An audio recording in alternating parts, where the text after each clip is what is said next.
Hi, ako si John. Kung mahilig ka sa pag-aagrikultura at syempre pag-aalaga ng hayop, lalong-lalo na yung baboy, manok at iba pa, welcome ka dito sa aking munting channel. So kung bago ka lang dito, inaanyayahan kita na mag-subscribe, hit mo na rin yung ating notification bell para lagi kang ma-notify sa mga bagong video na ating gagawin dito sa ating munting channel. So ano pa inaantay mo? Samahan mo ako at meron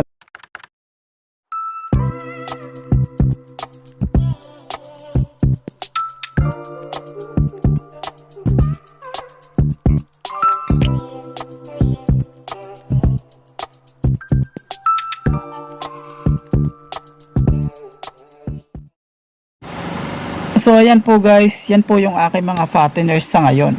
So sila po ay 35 pieces na mga biik, and then binenta po natin yung 18 pieces. So ito na lang po sila yung natitira, yung medyo mga maliliit roon. So since 2020 nag-alaga po tayo ng isang baboy na babae, and then tinignan natin yung magandang lahi. So yun nga, nung ginawa natin siyang inahin, nagbunga po yung kanyang pagpili natin sa kanya na gagawing inahin. So unang anak niya po is 15, katapos 16, 14, 13, ganyan, di po siya bumababa sa 12. So sa ngayon guys ay meron na po tayong 4 na inahin, coming yung isa. And then, nakakapag-produce na po tayo ng 30 heads piglet. So, ano nga ba yung mga dapat natin isalang-alang para umusbong at umunlad tayo sa pag-aalaga ng baboy? At ngayon nga guys, ang pag-uusapan natin ay kung papaano nga ba tayo at kung ano-ano nga ba yung mga bagay-bagay na dapat natin gawin para kumita at umusad tayo sa pag-aalaga ng baboy. So, unang-una dyan guys, kapag nagpaplano tayong mag-alaga ng baboy, piliin natin guys yung may magandang lahi. Kasi yung breed.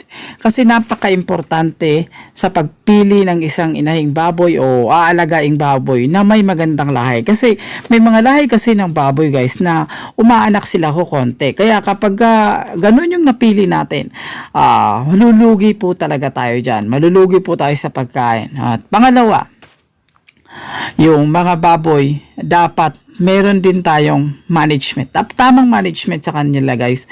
So dapat alam natin kung ano yung ipapakain sa kanila. Napakahalaga ng pagkain sa pag-aalaga ng baboy. Tandaan po natin na 70% ng expenses natin ay napupunta po sa pag-aalaga ng baboy. Kaya bigyan po natin ng halaga yung bawat pinapakain natin sa kanila. Kung maganda ba o dapat talagang yung pinaka-the best ipapakain natin sa ating mga alagang baboy. Pangalawa, dito pa rin tayo sa pangalawa, dapat marunong din po tayo magbigay ng kahit anong medication sa ating inahin. So, mga pagputol ng pusod, pagpapaanak, yung mga ganong bagay, dapat alam din po natin yon. Kasi pag hindi natin yun nalalaman, ang gagawin natin yan, tatawag tayo ng technician. Kapag tatawag tayo ng technician, magbabayad tayo. So, malaking gastos din po ang ilalaan natin para dyan. So, mas mainam na meron po tayong basic information o basic knowledge sa pag-aalaga ng baboy. Kasi isa din po yan sa magdidikta sa inyo para umunlad at umangat kayo sa pag-aalaga ng baboy. At yung pangatlo naman guys, para sa akin, ito ay idea ko lang. So para sa akin, pag nag-start tayo mag-alaga ng baboy at gusto natin na magsimula sa pagpasok sa negosyong babuyan, kung wala pa tayong masyadong kaalaman, mag-start lang po tayo sa isa. Yung isa lang po. And then, aralin natin yung ganon. And then,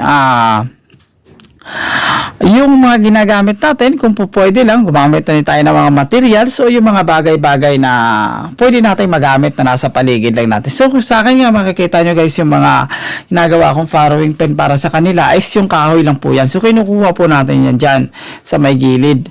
Yung mga DIY lang po natin yan. So, hanggat maaari, gumamit tayo ng mga DIY na mga ginagamit kung wala naman tayong ginagawa. So, yan, nakikita nyo po yung mga ginagamit natin sa para pagre-ready po yan para umanak sila. So yan po guys, sana meron kayong natutunan at meron kayong nakuhang konting idea dito sa aking mga sinasabi ngayon. Maraming salamat at ingat po tayong lahat.